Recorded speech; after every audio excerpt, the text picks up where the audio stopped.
It's that time again. It is the transfer show on Anfield Index. I'm, of course, joined by Mr. Dave Davies, who has all the latest on the comings and goings and ins and outs and twists and turns and the various stories at Liverpool and across the Premier League and Europe, indeed, because this guy goes deep on the burrowing when it comes to trying to get information for you for this show. As ever, a caveat, don't shoot the messengers. We're just here to have some jolly times and tell you the stories as we've heard them lately. Dave, from the best sources that he can find, presents this for us. And that's all this show is. We are not setting ourselves up as ITKs or all-knowing, just for the record. Dave, only really one place to start, buddy. It's the Florian Vert story, which I think an awful lot of people felt was too good to be true. And then most people have allowed themselves to think this is happening. There was such positive noises coming from so many different sources, so many little anecdotes about, Bayern officials and Bayern players, and basically people having shrugged their shoulders and said, it's done. And yet, the fact that it isn't done yet will have most people who are incapable of patience wetting themselves, and other people being quite sullen and glum about it and saying, is this going to be another Caicedo, Bellingham, etc.? Where are we with it? I think we're all just waiting for developments, and I suppose people can define, Trev, how they want to see this at the moment, because you're right, I've seen quite a bit like, we're going to blow this, we're going to let ourselves down, it is another Caicedo and all this type of thing. Well, funnily enough, we're talking about an elite player. We're talking about a player that's going to cost over 100 million quid, however much the total package is, we'll have to see when it gets announced. But these things are never quick at all. But the key things to remember as we stand right now, as multiple journalists are briefing on this, Vert wants to come to Anfield. He's made that clear to all and sundry, to City, to Bayern, to anyone, they've had formal discussions with. That is quite clear. The other thing that's quite clear is Liverpool and Leverkusen are still talking, aren't they? They're still trying to thrash out the deal, if you want to use that phrase. And it all seems to hinge on the add-ons, what they're going to be, what the total package is. But they're at the stage of almost the frameworks there, isn't it? It's what's going to be the minutiae detail. What are the clauses going to be? So it's an interesting one. The one thing I would say as well is, what are we now? We sit here on the 2nd of June. It feels like, do you remember those episodes of The Bill where they used to go, for the benefit of the tape, DC Davies is confirming the time and date type of thing. So it's the 2nd of June. There's still 8 days of transfer window 1 to go, as we're going to call it. So there's plenty of time there. The other thing to remember as well is, Verts is ensconced in a Germany camp right now, isn't it? They're in Nations League action. They've got their semi-final on Wednesday. And then dependent on how that goes, they've got their final or third, fourth place playoff on the Sunday. So nothing's going to sort of move rapidly. I guess people are looking for some sort of confirmation though, aren't they? But it depends who you want to name, like Ornstein, Joyce, Plettenberg, Romano. I mean, a number of those have got the Vert stuff as their pinned tweet right now, haven't they? All of those are saying the two clubs are still talking. All of those are saying, and more are saying, there's confidence on both sides it will get done. It's just trying to work out a deal for both parties. And I mean, we've talked about it before, haven't we? That Harvey Elliott's been suggested. That looks like maybe a non-starter now. Jarell Quansah. So there's even a potential for a player to be in the mix as well, which, if that happens, yes, it'll be a separate deal. It won't be interconnected for PSR. Of course it won't. But it just makes negotiations even more complicated, doesn't it, really? But I don't think that'll happen. I think it will be a straight cash deal with add-ons and clauses. But as it stands right now, personally, and everyone's entitled to opinions, people can behave how they want, I just don't think I'm that worried about it. I'm still confident that Florian Vert ends up a Liverpool player. So to just pull apart a few of the aspects of it here, the player angle to either sweeten the deal or in some way massage the overall number that it looks like we're paying out is very much part. And you mentioned Harvey Elliott was one of the names, but again, that could be just people being fanciful. I'm not sure that came from anywhere of note. Like you, I also saw Kwanzaa being discussed. And then a lot of people pushing back and saying, well, why would either of those go to the Bundesliga when they can get a club in the Premier League? And maybe there's something to that, and maybe there's not. Maybe that's just Premier League bias and snobbery that fans of clubs from the Premier League would have. But that is a complicating factor. Can I just clarify, because I've seen it reported, and again, I don't know how much faith I put in any of them. As you know, I'm very skeptical about even the more reliable guys. The concept was that the player himself was into it, that he wanted the move, and that I would have assumed then, and maybe this is wrong of me, that the personal terms aspect of things would be fine. But what people have to understand, David, don't they, is that this is going to be a world record fee, possibly. It's certainly going to be a Liverpool record. And we don't just go splashing about Liverpool record fees without having done all the due diligence in the world. So this is going to be a moving target until it's not. It could collapse, sure, but there are so many aspects to it. To expect it's just going to be signed, sealed in a little bow on the first day of this short transfer window is probably silly. And the reality is that people need to possibly brace for it, Dave. Maybe it doesn't get done in this initial window. That's probably something that people really need to take it on board and think, shit, okay, I maybe need to have some patience here. Yeah, it's one of those where it could literally break tonight. It could even break tonight as we're talking. Who knows? I think if it goes beyond transfer window one, if we're calling it that, I could get why people would be a little concerned, because I'd be asking questions like, hold on, we've been talking a long time. Like, these are two slick operators, apparently, on both sides. What's going on? How's this sort of billing out? I think as well, listen, we're on a transfer show, so we've got to be honest about this.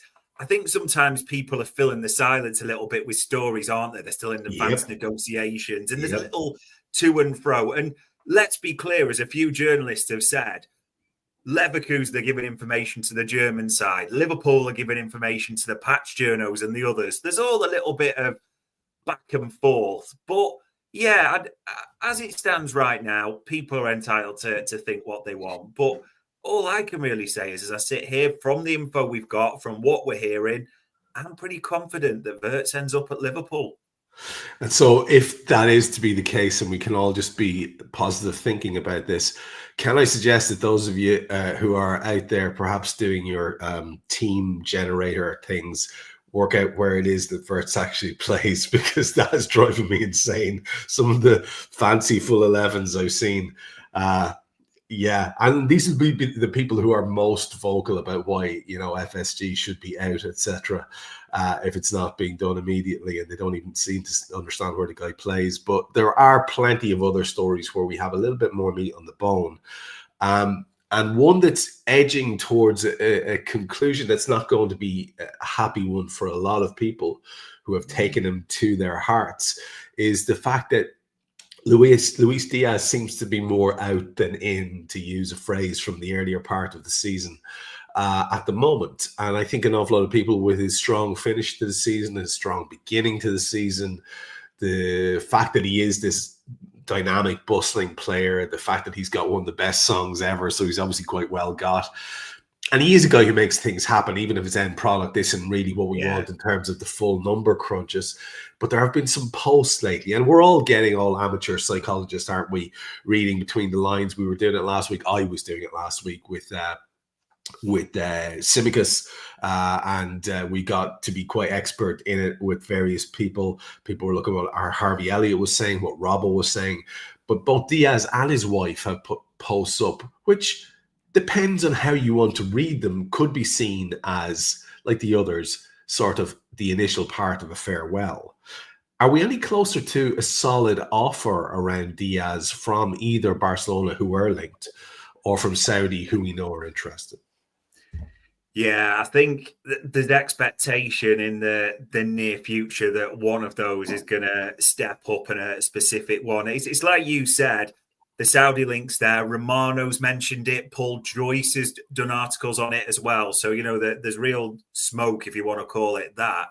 And it's interesting to mention that Diaz a while ago changed his sports management agency as well. So that comes into the mix because when you saw that Luis Diaz statement, you were thinking, we've all heard Luis Diaz. We saw him enjoying himself, shall we say, on the parade. Like, there's no way Luis Diaz has used these words himself, has he? Not a chance that Luis Diaz has opened with, and so comes to an end another season at this like, not a chance Luis Diaz has used those words, people. Like, come on. But it's as people say, there's a few lines that one there, one I will always carry in my heart. That's one that people latched onto. Yeah. And then somebody we've not heard before at all, Luis Diaz's other half, also then puts on their social media a very similar-ish statement, it's fair to say. But this time we've moved from heart, something we carry in our souls. And we're like, hold on, this is going one up. We'll go in heart, we'll go in soul, we'll go in the universe soon, maybe, if things happen. But people are, like you say, looking into those things. I think the big thing about Luis Diaz is, we said this a few times from the information we've got, Saudi is his third choice. Ultimately, Luis and Papa want Barcelona to finally ante up, pull a lever, get that going. And we see this story time and time again. And we're even seeing a regurgitation of he's the top target, which, okay, that's fine.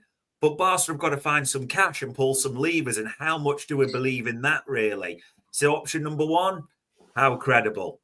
Option number two, Luis Diaz has a lot of saying. And this is important because people know the name Pipe Sierra, the Colombian journalist. And he's put it out a few times that there will be talks at the end of the season between Liverpool and Diaz about his future and, talking about a contract. The only other side to that, Trev, is, and we've had patch journos on our shows digging around that. No one's got that Liverpool are about to enter talks with Luis Diaz or his camp about a new contract at all. No one's got that whatsoever. So either Pipe's on an exclusive there when it does come out, to be fair to him, and kudos to him on that, or does it feel like it's more of a story for laying the groundwork, shall we say, as in, it's quite clear Luis Diaz wants a new contract. But Barcelona aren't going to pull a lever and Liverpool aren't going to give him one as his second option. Then, funnily enough, comes the form of Al Nassr, doesn't there, and the Saudi bag, as we talked about. And to be fair, there's obviously a number of stories around this, and that is the club that people are naming as well. I mean, they're going to offer massive money, aren't they? They're going to more than treble his wages on the offer he's on at Liverpool. So it's quite clear it's his third choice. But if no one else is making the offer, the club you're at aren't offering a new contract. And there's another option here where, someone's more than trebling your wages. I think we all get the sense of where this is heading to for Diaz and his family. We do. It does have that feel. And I think if you read that statement by Diaz's missus, it's very much, I think, her writing. Unlike the other one, which is, was crafted. Yeah. This has the few little sort of errors in it that would make you think it's actually her speaking in a second language. And it does have that overwhelming sort of emotional thing about the bond. And if you wanted to read it, that like, we're so delighted to be part of this ongoing project, you could read it that way. But a question for you, dude, and it's just putting you on the spot as opposed to anything else. This is not anything I expect you to have heard, because like we say, the stories are kind of thin on the ground in terms of the specifics. But in terms of an amount we could hope to accrue for the sale of Luis Diaz, what do you think would be respectable? Huge amounts of chat, and we'll get to Caoimhín Kelleher about what Caoimhín should be earning Liverpool in the transfer market. And again, the usual suspects getting very bent out of shape about the fact that that didn't pan out. Of course, there were extenuating circumstances. Yeah. But Diaz is an asset. who can create and score goals and is attractive as a kind of marquee signing. So what do you think would be reasonable for us to expect as a kind of incoming fee? Well, if it is Al Nassr, we're dealing with an entity that's got plenty of cash, so there shouldn't be any lowballing elements or anything around that at all as well. For me, if Luis Diaz is going to depart, anything below 65 million, I'd be exceedingly disappointed with, especially because of with the reputation our likes of Ed Woods and others have, etc. So yeah, 65 million for me, minimum. And I know people will stay higher and probably talk closer to 70, which is fine. But for me, 65 million starting from there. Now, you haven't popped it in the notes, but I just want to throw it at you as well because you just brought the guys up. And I saw tremendous amounts of fawning and plaudits being headed towards Dickie Hughes and Big Mick about their outstanding achievement in milking whatever it was, 10 million euros out of Real Madrid. Yeah. And there are two ways to look at that, Dave. You can be very black-pilled about it and say, well, that's Real trying not to sour the waters in case they want to come back for Liverpool players in the future. And it's almost like a gesture. Or it is a sign of their desperation to get Trent Alexander-Arnold in a white shirt for this really important competition. Just a word on that whole thing from you, because most people, I think it's fair enough to say, were very impressed with the idea that we got 10 million-ish, whatever it was, 8.5 million pounds, British pounds, for that particular transaction when he was going on a free. And we've all known he was going on a free for at least a season. I think it's great business. Genuinely, I do. I think in terms of, was it 20 million they offered in January, wasn't it? Which people kind of saw as insulting a little bit, but you understood with the time left to go. And they said, no, it's not worth us getting that 20 million. It's about a title charge, which proved successful, and keeping him for this. They could have held on to him. And probably the barometer I'd use for this, Trev, was the only person I've heard so far say it's bad business or that Liverpool should have turned it down is Gabriel Agbonlahor on TalkSport. So if you want to align yourself on that IQ metric, people, fair play, power to you type of thing. But for a guy that's got, had less than a month or so left to go when it was done, to get that done, get the best part of 10 million euros and the wages transferred, so the whole package was about 10 million quid. Pays for the first instalment of Jeremy Frimpong. I'm happy with that. I think that's good and wise business, personally. Yeah, I think there's a whole lot of upside. And like I say, I allowed myself to go to the black pill for a moment. And then I went, yeah, okay, but still, so what? It's still money in. It all helps towards what we're trying to do in the immediate future, which is good, I think. End of story. Yeah, and very wise advice. Sage advice from Dave there. Don't trust the sentient potato that's operating on TalkSport at all. Next up is Kirkez, and I'm loving this story at the moment because it has the most legs of any story that's currently going on. If the Verts thing has gone a little bit quiet, this one has amped up the volume, all sorts of angles coming on Kirkez. Where are we now in terms of the latest? Yeah, and we were literally chatting about an hour ago or so, weren't we? And greatest apologies to him. I'm pronouncing this wrong, but he's on the screen there. Uriel Lucht, I think it's pronounced, who we hadn't heard of till an hour ago, but we now would like to declare him as our Lord, God and Saviour, in all honesty, because he's broken it that Liverpool are or have agreed a deal for Milos Kirk, and as it says there on the screen, complete agreement with Bournemouth for the transfer. The fullback will sign a contract for 5 seasons. So people, and I understand this, will be saying, who? What? Where's that come from? And others will be going, I have no idea who this is, but he's saying what I want to say, so I'm just going to fully believe it and steer into it, which is natural with these things. We know how it all works. But doing a bit of digging on this, Oriol, if I'm pronouncing it right, was the guy that broke Julio Soler to Bournemouth, the left back from the Argentine left back who went from Lanús. He broke that story and has done an interview as well. He's also, as we know, and we shared a few screenshots on this, digging around, quite a few are saying, yeah, absolutely reliable, well-known. So again, this is information that's come to us in the last, hour and a half, it's fair to say, as we were digging around. So we're just presenting it to you unvarnished there. But the fact he did break the Soler to Bournemouth gives you a little bit more confidence.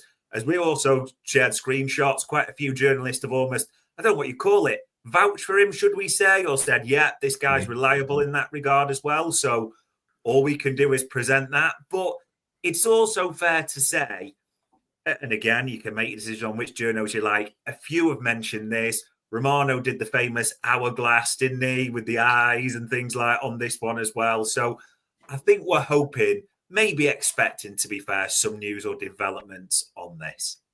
To be fair, nobody has been more intent on signing this one or indicating this one than the player himself. I mean, he has been an absolute sideshow of little hints left, right, and center with his social media work.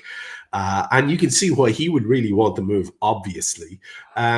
Just again on this, the number that's being thrown around, and has been from the very start, to be fair, it seems as if the club are sticking very much to their guns. Maybe the player exchange thing will happen here with this one. But 45 million is a lot of money for a fullback, especially a young fullback. And when you compare and contrast his immediate predecessor and current incumbent, Andy Robertson, we've crowed an awful lot about what a wonderful signing Robbo was for sod all money. This is very much the other end of the dance hall. And you know where I am with this, Dave? And again, it's the line we come back to on this show all the time. It's not my money. Yeah. And that's how I very much feel about the Florian Vert thing as well. Liverpool are the records holders for a signing. Good. That's where we should be. Good. Liverpool are going to spend 45 million on the left back that they have chosen to be the guy who holds the shirt for the next 8 to 10 years. Good. You know what I mean? That's where I'm landing with it. And people will say that's naive in terms of the financial thinking. I'm not sure I care enough about that side of things. What do you make about the fee and the fact that it's been buzzing along so long now? Do you reckon that might be the stumbling block with it?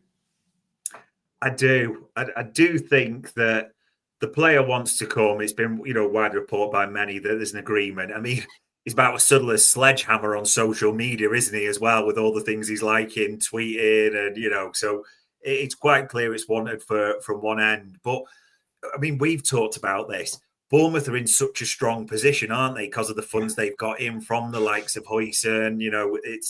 They're in their rights as well to demand sort of top dollar after the season he's had. So I get it. It's one of those where, and we fully expect it to happen. If it is below 45 million, you probably have the feeling it'll be one of those, it's 40 million with 5 million that could be in add-ons if he hits certain markers. You're not going to get much change out of 45, which, to be right, the bit of me thinks that is top dollar on the fullback market. But like we say, that sort of stuff doesn't turn me on, the finances inside out. So if Arne Slot, Hughes, Edwards, whoever think this is the left fullback that they want, this is the right player, let's get him in and we'll worry about the rest later. 100%. I think most people, if they're completely honest with themselves, are the same in that regard. We have other stories, however. We know that we're linked with yet another attacker, and that's including if Verts goes through, and we'll get there. We also have some positive news on a contract front that we've been covering for weeks now. We'll get there as well. But first of all, let's start with an actual outgoing, some money in for the club, a player headed out in Keller. The deal details, as far as I could see, were 18 million.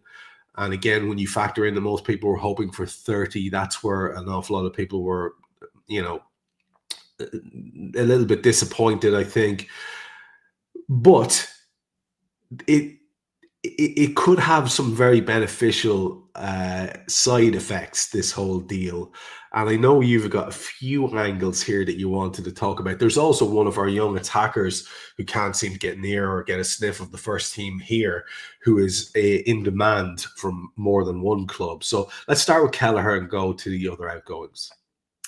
Yeah, he's had his medical, isn't it? It could be announced at any time. This young Queeve is heading to Brentford, which is a great club for him because he's going to be number one there, obviously, which is great for Ireland. His good mate, is it Nathan Collins, the centre back, is there at the same time as well. So that's a lovely little link up there. We've got a great relationship with Brentford. Obviously, Cech van der Berg, Fabio Carvalho, so it keeps that strong for the future as well. Also, a few journos have mentioned this. There's the link with Leverkusen, and people, I think if you picked up on this, Leverkusen have signed Flecken from Brentford, and that's been almost allowed to be smoothly done because they've allowed him to go because they've been able to get Keller so quickly and smoothly for a very good fee. People will see it. So I don't, as a few journos have mentioned, I think that link just helps keep Liverpool and Leverkusen sweet a little bit, doesn't it? Which doesn't hurt in current negotiations. The fee, well, 30 million is the barometer, I think. That's absolutely fine. But the important thing to remember is Keller has hardly played him. He's made it clear he wants to go. He made it clear he wasn't going to sign another contract. He only had, or when this goes right now, a year left to go on his deal. So for a year left to go, a fee that could rise to 80 million quid, I know it's lower than some will want, but there is a part of me also thinking that Queeve sat on the bench for a season and a half now, hasn't he? A little bit twiddling his thumbs or just agreeing to almost be Alisson cover for when his hammy goes twang every now and again type of thing. So with all that in the mix, I know people will say 30 million. I know people might be a bit disappointed with a package that can go to 18, but I get it. And I don't see it as that bad personally. Yeah, I think it's so interesting, this one, with all the moving pieces, the goalkeeper situation with Flecken heading the other way, the fact that might have a knock-on effect for us in our deal about Vert. So I think it's very, very interesting. And I think, unless I'm mistaken, you and I were saying 15 to 20 was possibly realistic for what we could expect. And there we are, right in the ballpark. So, 30 was always going to be a bit fanciful. But, of course, it's not like the guy isn't at least worth that amount. It's just you've got to put the various ducks in a row. The Ben Doak stuff. Yeah, it's funny. Sky had this on their channel today, and they did it as a big breaking development. Like Everton are interested in Ben Doak, and it's like this has been talked about for weeks. Like it's no secret. Paul Joyce done articles. We've talked about it for weeks. Everton like Ben Doak. There's no two ways about it. It's just a case of now, will Everton pay the fee that we want for Ben Doak? And quite a few have written about it. Bournemouth are also in the mix, funnily enough. They also like Ben Doak. It almost feels like we're rinse repeating last summer a bit, doesn't it? Or last January. Quite a few clubs like Ben Doak. Will they pay the fee required for him? And again, in terms of negotiation, we know how Liverpool work. They've put the articles or the stories, let's say, out there saying, we're looking for 30 million quid for Ben Doak. And Liverpool know they're not going to get 30 million quid for Ben Doak. It's just a starting point for negotiations, isn't it, in that regard? But you'd think it's one of those, again, somewhere north of 20 with add-ons in the mix as well would get it done. So it's just a case of, it sounds horrible to say because a lot of people like Ben Doak, but there's just no real future for him at Anfield. That's all the noises that are coming out. And it doesn't make him a bad player.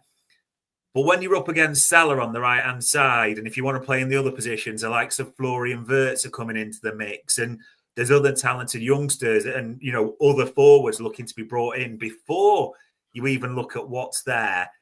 There's just not a pathway for the kid, isn't it? So it sounds horrible, but this is just the right move for all parties when it happens. Yeah, and the numbers you're throwing around there were the numbers that were sort of being mentioned all the way through. And again, Liverpool fans were hoping for more of a 30 million number. And again, it just seems fanciful because he doesn't have a proven record in Liverpool first team shirts. So how can you sometimes I think people are a little bit delusional about what they expect to get in return for potential, which is what that guy is in terms of proven Premier League quality. I can't help but think of Harvey Elliott in this conversation now. We should just mention him. I know you haven't necessarily brought him up, but he is going to be kind of possibly the one that everybody thinks is likely to head out, because again, it's the same argument as for Doak, just not as extreme, but this pretty much the same. He can't get a sniff of the first team on a regular basis. And like with Doak, as you said, that doesn't make the guy a bad player. It makes him not a Liverpool player currently. So are there any Harvey rumors? Because all I've heard is him as part of the exchanges, like the one we talked about earlier on. Plenty, yeah. There's a lot of, we said it before, there's a lot of clubs that are interested in Harvey Elliott. We know Newcastle, Wolves have approached Liverpool about him, that Brighton have been mentioned before, Leverkusen. Obviously, it doesn't look like that's going to be part of any Vert's deal. But yeah, Harvey Elliott is going to make the call. And I think my honest sort of, the bits we're seeing, he wants to go. Because he thinks in terms of, no, actually, let me correct that. Harvey Elliott wants to be a success at Liverpool. Sorry, we know that. We know he's a big Liverpool fan. This is his dream. He would love it to become true. But he's also real in the sense of where he is in the pecking order, the lack of minutes he got last season. And by the way, with the greatest respect to him, Florian Vert's coming in isn't going to help his campaign, is it, to get more minutes? The writing's on the wall for Harvey Elliott, really, which is a little bit sad in a way, but Harvey Elliott can be a good Premier League player or a good player at another club. It's just for him to make the decision as to where he wants to go. There's plenty of interest in him. We're all just expecting a parting of the ways at some point. You would imagine, though, that unlike with the Keller thing, there aren't as many extenuating circumstances here, unless he is some part of some sort of a make weight and some other deal. And we will be hanging out for a decent fee for Harvey, you would imagine. So it'll be interesting to watch that one. Now, we are obviously still very much linked, even though people don't want to believe it, because the stories that we're getting are from, as reliable as sources as we can manage, who are insisting that even with Verts, we're looking at a top-end attacker to lead our line, sort of thing, the number 9 type. There are stories still about Alvarez, which was, I think, you and I, that's the dream target. Yeah. There was Rodrigo stories. Oddly enough, Anthony Gordon stories coming back, although he's not that type of player, neither is Nico Williams. But more Nico Williams stories. And Ekitike, who very much is that type of player. Also Sesko mentioned. I mean, take your pick, really. And what's really interesting, Dave, which I didn't see it coming, because we had been so not in the conversation at all around Gyökeres. And then all of a sudden, over the last couple of days, we are very much in the conversation about Gyökeres, depending, of course, on who you're listening to. Yeah. And we are going to lose Núñez for sure. There's no way Núñez hangs around. Diaz now, like we said, is likely to go. And Chiesa, lovely fella and all as he is likely to want to actually have a career. And he's not going to get that from Arne Slot. Yeah. So with all of those things in mind, are we any further in terms of a concrete link to an actual striker who might actually hit the net on a more regular basis than poor old Darwin did?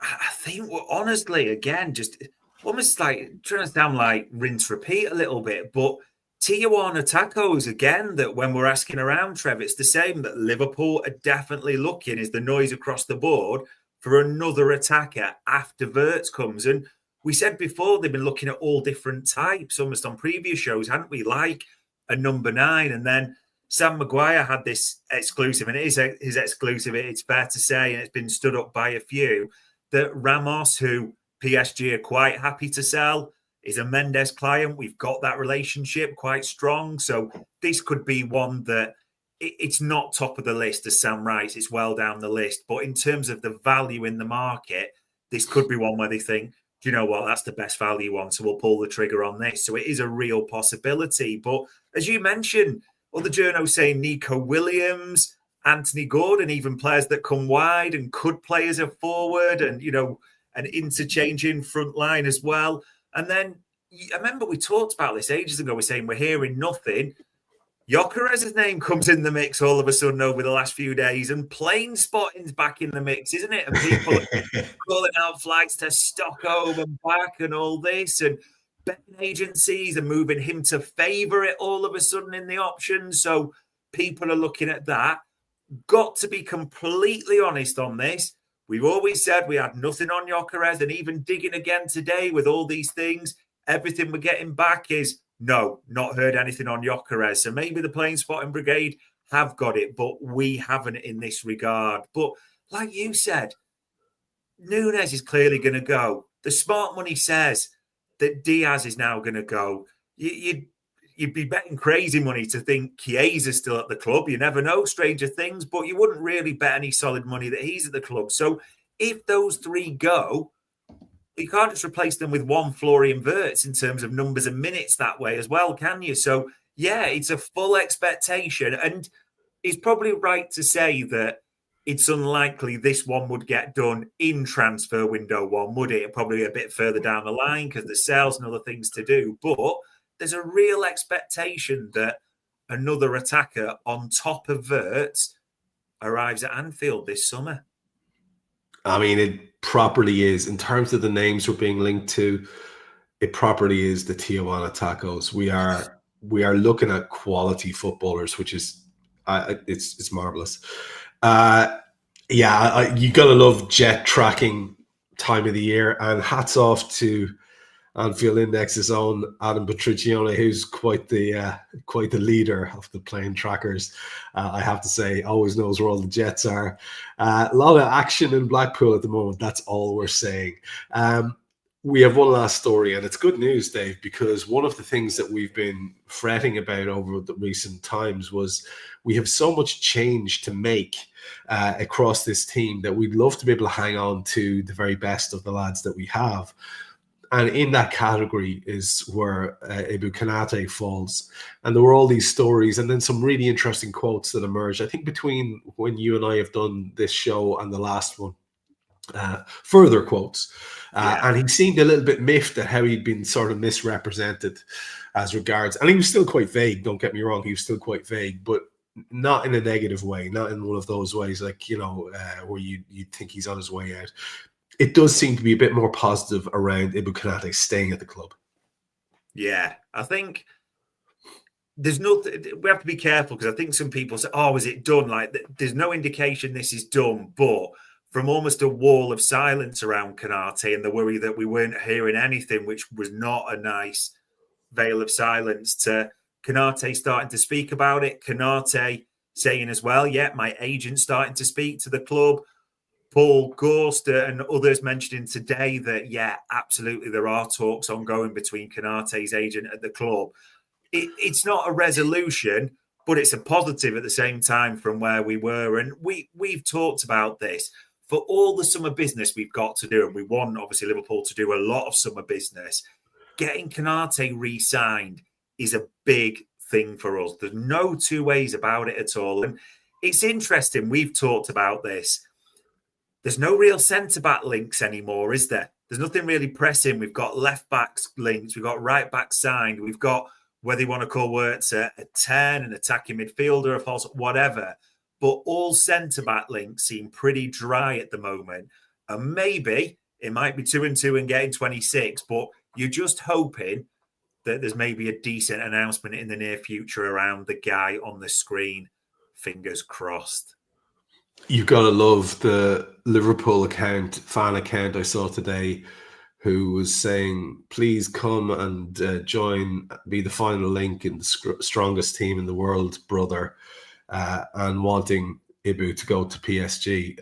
I'm not sure what his brain is doing, but it is interesting in the wake of some quotes that re-emerged today in a certain thread that you're part of, same as me, from Old Brand 66 there, from a recent-ish interview where he was talking about, I want to be a captain, not the captain of Liverpool, a captain, win individual honours, success, etc. If Ibou Canate is anything, he has the potential, doesn't he, to be the guy who just takes over the mantle as our dominant centre half when and if Virgil retires and holds that mantle for several years. So I'm very excited about anything that has got to do with him staying. I've got 2 names to throw at you from the chats that have just come up. I've not seen anything about any of these, and they could have plucked them from the sky. One person asking, did you hear anything about Nicholas Jackson to Liverpool? I know I haven't. No, and you Nothing won't there. because he's pay. So no. And the second one is any truth in the Mark Guay stories. Again, I haven't heard recent Mark Guay stories, but maybe nothing recent. We've had it was probably a good few months ago since we started doing these that Liverpool had looked at Mark Guay with a year left to go, but almost reiterating what we said before that, yeah, all the centre-back names just now seem to be quiet. So, yeah, nothing on that one recently. We have lots to do, and as ever, we've gone long in the Liverpool section, but that's why most of you are here, so we do try to weight it that way. But to go around the Premier League and get into some crack now, because there is some crack and there is some movement, and of course, you can't stop anywhere else first except at the fun factory that is Chelsea and old Sweeney Todd doing the business. It looks like he's got Liam Delap in the door, which is quite an unsexy signing for old Sweeney. But there are other names as well, including at least one from Everton and one fullback that Liverpool have been linked with as well. And of course, that means that lots of people might be on their way out of the club. Talk to us about Chelsea's current flurry of stories around the club. Yeah, they got Champions League, which means Sweeney can get going, doesn't it? And like you say, we're all just waiting on the announcement for Liam Delap. That's going to come anytime. Also an interesting one. I'm probably pronouncing this name wrong, but Mark Guay, I think it's pronounced. They're looking at maybe him going on loan as part of a good arrangement or linked to that deal, even though it'll be a separate transaction. Jared Branthwaite, as we mentioned, a left-sided defender. Everton have issued an almost he's not for sale at all, but Chelsea are testing the water on that one. And the name we've mentioned before, Jarell Hatto, is the other left-sided defender they're looking at the same time as well. Nkunku, he's off. They've offered him to Spurs and everyone else, so they're still trying to flog him. We'll see if anything develops on that. But the 2 hot names for Chelsea right now, both pacey, on the screen there, Hugo Ekitike. Chelsea are red-hot favourites for Ekitike now, well above us, because we're just not going to pay anything like what Frankfurt are looking for, whereas Chelsea will, because it's Chelsea, and they will get close to it. So the smart money says that Ekitike ends up at Stamford Bridge, and very likely to be joined by another player we've looked at for a time, Jamie Bino-Gittins, the left winger at Borussia Dortmund. We looked at him, we were a bit... Again, it comes down to price. We'd said on this show that Liverpool had watched the kid, they liked the kid, but they're not interested at the price they were talking. However, Chelsea are right in there for around 50 million quid as well. So, funnily enough, if Liverpool won't play it, just ring Chelsea and Sweeney Todd will, in all honesty. So you fully expect Bino-Gittins and Ekitike to end up at Stamford Bridge. They are just, if nothing else, they're very good at copying our homework and then just sneaking in at the last minute. And just to refer to the chat there, Luke, we're talking about Chelsea and we're arsed about Chelsea because this is a transfer show. It's not just all about Liverpool transfers. So we do talk about the Premier League and we do talk about Europe. So if that wasn't clear, that's why. Next story then, looking around the Premier League that we want to talk about to move away from Chelsea is City. And lots of people are thinking that City will be right back at it. You know, if they get Goalbot 3000 firing up top again, they're going to be a scary prospect regardless of how bad they are elsewhere. We know they've got their best player coming back into midfield, even though some people would say they lost their best player, but maybe KDB was on the decline for a season or two. We know they're going to have their injured superstar back in there. And now they're looking at adding some bits and pieces to their particular mix there. Cherky, a fellow Liverpool were linked with, Reinders from AC Milan, and they've just gone and added to their coaching staff, it seems. And this seems to be pretty much done. So I'll let you take it from whatever angle you want to go here. Yeah, it's interesting. It was always used to be that if we had targets, City would normally get them and we'd have to look at the second options, wouldn't we? There's been a bit of a history of that. But for this one, I mean, there's full expectation that Reinders and Cherky end up at the Etihad, advanced negotiations for both of those, which I don't know. I generally don't think they'd get in, some people disagree into that, into our starting lineup at all. So I don't see it as a bad thing. Fullbacks wise as well, Nori seems to be heading there, doesn't he? A player we've looked at for left back. But it seems quite clear that we've picked Kirk as our number one. Nori was the backup, the option, and they're taking that at the same time as well. Speaking of backup options, woofed. Linders is bringing the intensity to the Etihad, isn't he, as well now? So he's going to be Guardiola's right-hand man. People can make of that what they want. They're still looking at Livramento, as we mentioned last week, as he's still their top option for right-back. Kyle Walker is not going to that Club World Cup. They're trying to shift him as quickly as they can. I mean, it's weird that if you talked about December, January time, you'd say City need to spend big and revitalise that team. And they spent 200 million, Trev, didn't they, in that January transfer window? And it looks like they're going to spend an absolute fortune in this window again. And maybe it is just me being too blasé. But if they got Livramento, I'd be thinking, yeah, that's a good buy. I wouldn't have minded him, don't get me wrong. But for everyone else, like Cherky, Reinders, Nori, there's none of those we're looking at and going, crap, the blue juggernaut's back type of thing, are we? It's an interesting one. They're spending a lot of money. People have to decide if they think they're spending it on deadly targets. Yeah, I mean, where are you landing with this? Just before we move away from them, like, it's interesting, isn't it? Guardiola is Guardiola, so you don't expect him to be out in the wilderness too long when it comes to trophies, but there seems to be something quite awry there. And I sort of had this like sneaking hope that maybe he was just going to go. And we might have a period of time where they are unsettled as a result, and we can sort of maybe establish a couple of Premier Leagues with only maybe Arsenal as proper challengers, if that, because they weren't this year. But what is your feel on where they're going? Because I'm not giddy by at the name you've mentioned this. These are not like top end names. So, and when the addition of Jurgen's former assistant is such a weird one, especially given what has come out since and given how he has performed since as an individual, as a coach, and his previous comments about how he'd only ever assist Jurgen. After that, he just wants to be out on his own. That didn't last long. It's like he's just given up the ghost at the first sort of failure. I'm sure he could get another job somewhere down the way, but he seems to like, and we always suspected that, the camera on him, and he gets to go back as an assistant to Pep Guardiola. Well, all of a sudden, are they serious? Are they serious anymore? Like, I mean, how serious are you expecting them to be next season? Do you know what? And this could come back to haunt me, but I just look at them a little bit and you think, what's been the thing that City midfield's been missing all season is legs. Like the way when we had Fab and Hendo and their legs, we'd just fallen off a cliff, hadn't we? And you knew we needed that energy in midfield, the box-to-box, the bits that can go both ways. So then you think, okay, De Bruyne goes because of that.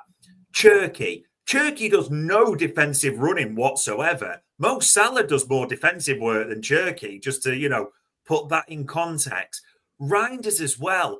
Reinders is well famed for being very good, a carrier going one way, but not the best at getting backs. You're already thinking, too new to the Premier League, like, God, I hope Rodri's knee's in good nick, because it's going to need to be, the way we're probably going to have a bit of a lack of support if those are his two main buds.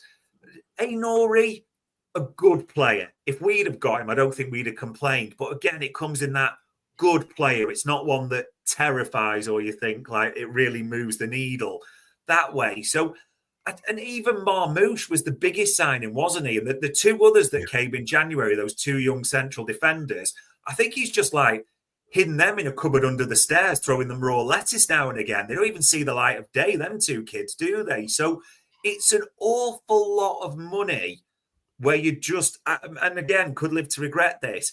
I'm just sort of looking at it and thinking, City, whatever we think of them, and we think a lot of things of them, by the way, they've usually bought and sold quite smartly, I've always thought.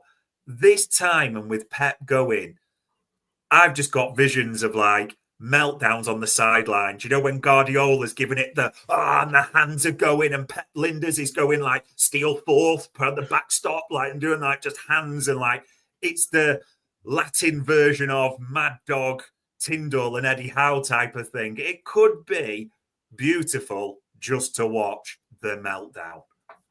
Absolutely. And I'm not going to, yes, we are doing other clubs and talking about transfers around the world, but we're Liverpool fans first and foremost. And as a result, we cannot hope enough that they fall away from whatever heights. And fair play, Agent Bobcat there in the chats mentioned that, you know, quoting me saying that they're not top-end names, but we didn't get necessarily top-end names when we started our thing, and they could be a success. Obviously, yeah. I'm just saying it's not really Manchester City's MO, is it? It hasn't been. Well, certainly not Pep Guardiola's.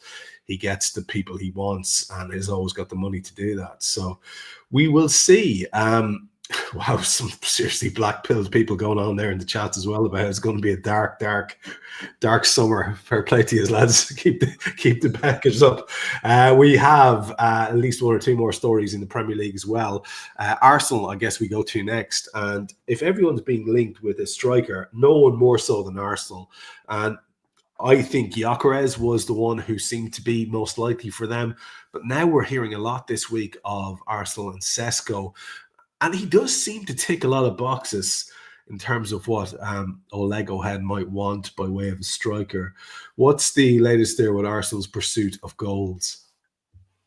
It is weird the way Gyökeres was red hot with Arsenal, wasn't it? And now this just seems to have dried up. And all the reports have got that they've really moved in for Sesko, which, I've got to be honest, I wouldn't mind this at all, because all the talk has been Arsenal saying like Arsenal need an established goal scorer, and if they got that, the copium on AFTV and all that will be fine as long as we get that established goal scorer. Someone who like Sesko is the definition of a project forward, isn't he? And also the one thing we've said that we've not liked this summer, the price point's just gone up and up and up on this release clause, hasn't it, as well? Which I think, you know, is probably, if Liverpool had any interest, the price points move well beyond where it was at the same time as well. So if Arsenal do get Sesko, again, I could be eating my words here, but I don't see it as a bad thing. In fact, it's got the feel for me of, in 6 months' time, AFTV turning on Lego Head and saying like, Sesko, project forward, did we get him off wish.com? All those types of things. And absolutely, it could again just be a brilliant thing. But I mean, we'll have to see, because some in the business think Sesko is the next world striker, if you want to call it that. I don't see it personally, but I'm not too sad if he ends up at Arsenal. That's probably the easiest way to put it. Yeah, and we know they're going to get someone, so it is looking like a very, very high possibility. And we'll finish then with the Manx. United have got Cunha over the line. He is a good footballer. We saw them being linked with the likes of Semenyo and a couple of others as well.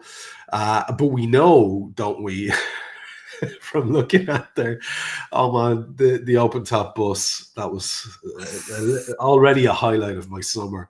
But we know there's a lot of disgruntlement in that camp. Garnacho is, I think, actively hated by the manager. He will likely be on his way out.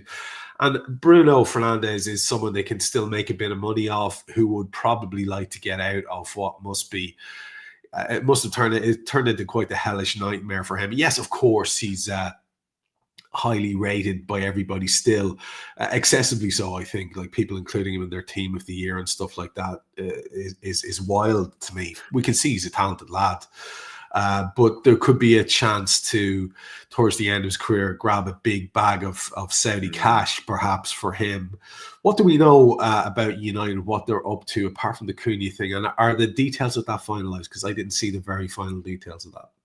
Yeah, it's all done. Matthias Cunha is a Manchester United player, which it's one of those we've said before. He is a good player. We've reviewed him quite a bit, so that's sad. But maybe it's his character and personality has driven him to Old Trafford is the best way of putting it.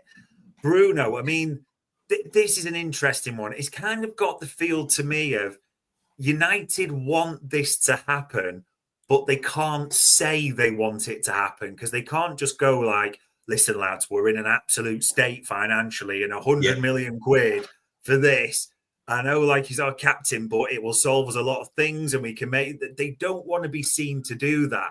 And maybe if Bruno does go, it has the feel of, I didn't want to leave, but I'm doing it for the good of the club and I'll reluctantly accept the 50 villas and, living in Bahrain and obviously everything that gloriously goes with it. But yeah, it's there. Al Hilal are ready to do the deal. The interesting thing is there's been quite a few videos and photos. Who's Bruno been hanging around with over the last few days? João Cancelo. Do you remember the former Manchester City fullback? Who João Cancelo played for nowadays? Al Hilal. Funny that, isn't it? Portuguese teammate, and all those types of things. So it just feels like this will happen. Could be wrong, but you do get that sense of inevitability on this, that we've almost started down the road and the bean counters, the debt collectors at Old Trafford will be saying, yeah, pull the lever on that. We'll worry about things later. You do get that sense of inevitability. And it's also interesting that quite a few journalists and different people have had it. United have been speaking to Bruyne and Mbeumo, his camp at Brentford there. He's looking for his next move. And I like Mbeumo. A lot of people don't. And I think this is sad. This is probably the ones where I'm talking about opposition teams. If Mbeumo and Cunha are in United's forward line next season, they are a far stronger team, aren't they, in all honesty? So that would be a bit of a sadness for me. I know Newcastle are still well in the mix for Mbeumo, so hopefully it is there that he plumps for. But yeah, the Bruno Fernandes thing, I do just get the suspicion we're almost playing out a charade for an inevitable departure. Yeah, it seems highly likely to me as well. Hats off to the Michael Edwards fanboys in the chat there. Very unhappy with Richard Hughes. Lads, it's just a title. And, you could listen to the actual show, perhaps. I don't know. Just a suggestion. We are going to move to Europe. We've got 5-ish minutes left, and we'll start with the new champions of the continent, PSG, who will likely be doing bits to add to their squad. A remarkable narrative being put forward by all the media types, all the renter pundits who get paid a fortune to be absolutely poxy at what they do, talking about how it's a breath of fresh air for football. It was so refreshing, and all these young Frenchmen coming through, and it was a story that was just fashioned out of whole cloth by lots of these media types. Of course, we know that they are incredibly at an advantage with their financial situation, and they pay top end money for players, and people dismissing 50 and 60 million as if it's nothing, which, it's remarkable stuff. But they are not going to sit still. They have a fantastic squad, sure, but there will be places that they'll think they can improve. And I would imagine one of those places, and this is why I'd imagine the Ibu Canate story was going around, would be to have a young, potentially generational talent at centre half. And because Marquinhos is such a solid citizen, has been such a regular for them, they will be looking at a guy now who's tailing away. And proper planning would suggest that they would get in somebody very good in that area. What areas have you heard about PSG moving in the direction of? Yeah, they're not standing still at all. And in fact, they're already looking at moving a few out. So for people that know them, we talked about Goncalo Ramos, didn't he? And he's been linked with us that he will depart. There's no way he's going to be at PSG next season at all. Also, another winger they've got, Kangin Lee, he is set to depart at the same time as well. And yeah, Akilouche, I think it's pronounced, the young Monaco starlet. We've looked at him as well, but it would just these young French starlets on the wing, where do they end up? PSG. I mean, it'll be some competition already with the Doués, the Barcolas, Dembele, who could obviously play false nine, but wings as well, Kavicha. So just another one is expected to do that move and add into the mix there. And Marquinhos, like you said, it almost comes down to it'll be up to him now. Does he want to stay in PSG? Because they've hit the summit for them, haven't they? He's been there for so long, so he's got the option now. Does he want to take that Saudi bag? Does he want to continue? I'll be honest, there is a little bit of us wants him to continue and sign the renewal, isn't it? Because that would maybe just remove a little thing around Canate. We'll have to see. But PSG are definitely not standing still as the European champions. They will spend again. You can be sure of that. We've already flagged up in terms of the Saudi Arabian League the interest in Luis Diaz. We've just spoken about Bruno Fernandes as a target as well. But there are other high-profile footballers being targeted for sure.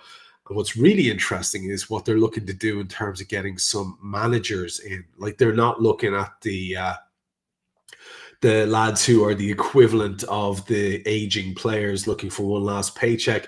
They're looking for the very top-end lads, and they seem to be targeting them. What's the story there in terms of the managerial stuff? And is there any other footballers that we haven't spoken about on this show that are currently being linked? Yeah, this is their window now, isn't it? All this before it closes on the 10th of June and the Club World Cup starts on the 15th. And I mean, the manager thing is absolutely insane because Simone Inzaghi, who's, I know people will go, well, he lost everything, but he got into a Champions League final. He's got a great record there. You know, he nearly won the league, lost it on the last day. He actually wasn't even their first choice, even though the suspicion is he's going to sign like the biggest contracts in world football. We're talking like a 40 million a year deal. A lot have come with this article.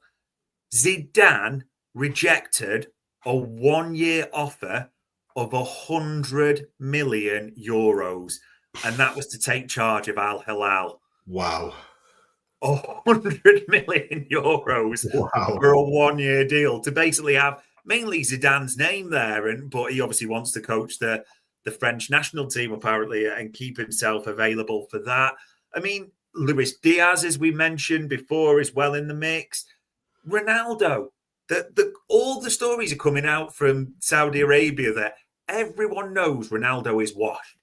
All Al Nassr fans know that he's absolutely finished. You've seen all the chants. They want him gone type of thing. But all the reports are they're trying to do a deal with him because they want him as one of the faces, don't they, for the Club World Cup. So, you know, and their bid and everything on the sports washing side. I mean, there was even suggestions that they might offer him a deal where he gets more money, but there's like a break clause after 3 months, you know, after the Club World Cup, because Al Hilal were talking about him going there as well. It's just, honestly, they are not standing still at all. We've mentioned Bruno Fernandes, and slightly sounding, but a different player completely.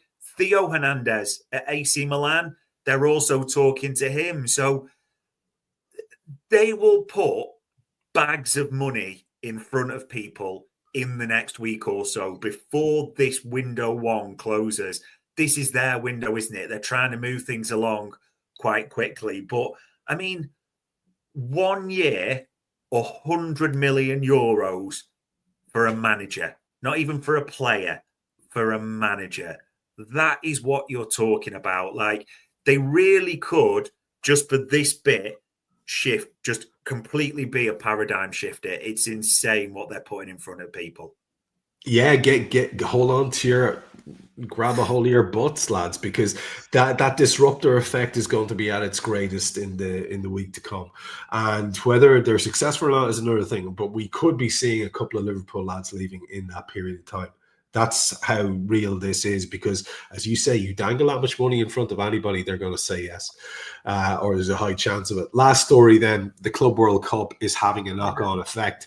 Regardless of what you think of this as a competition, it is having an effect on the transfer market in a big way. What effects have you noticed? I think that Trent's been the easiest one, hasn't it? Because it wasn't really ended up being a free transfer. It was now we've made Madrid pay that lump sum to get him for the Club World Cup. And I've seen a few that it's interesting. Jonathan Tah has done the photos in the Bayern kit and done all the media. So he is an agreed free signing, quote unquote, right now. But Bayern are trying to get him for the Club World Cup. And Leverkusen are smartly gone, well, hold on. Liverpool just got Trent for 10 million quid. So we want some of that moolah if you want us to release him ahead of his contract date. So that's in negotiations as well. So Bayern are involved in that. Bayern are also now, because of these types of things where they may have to pay a bit extra and looking, Leroy Sané, that almost hokey cokies, doesn't it? Between he's gone, he's back, Peeny's dangling to different places now. And funnily enough, the only real offer that is solidly in for Leroy Sané now is that Champions League team of Tottenham Hotspur. Can you imagine if Leroy Sané ends up at Tottenham Hotspur? I don't think Leroy Sané will be too keen, personally, on ending up at Tottenham Hotspur, but it's just a strange storyline that right now, with Bayern looking for finance and balancing everything, the only club they seem to be in active negotiations with are Spurs, who were potentially looking at signing Sané and Matthias Tell on a permanent deal, but don't like the original terms. So we're talking about that. So Spurs and Bayern is definitely one to watch at the same time. But there will be ones that the next time we talk will be linked to the Club World Cup, and someone will go for stupid money. Yeah. Those Spurs potential signings may not be playing for Big Ange from what we've heard during the week as well. So that's going to be an interesting one to watch. We have gone long and is now 6 minutes over our allotted hour that we usually give ourselves. But we had lots to talk about, and that's the way we like it here on the show. From myself, from Dave, we will be back with you very soon. But for today, thank you for listening. Thanks for contributing in the chats. Thanks for hitting the likes, and thanks for your subscriptions. We appreciate it massively. Get the word out there if you like the show, because we're going to be doing them as long as they are relevant. Good luck.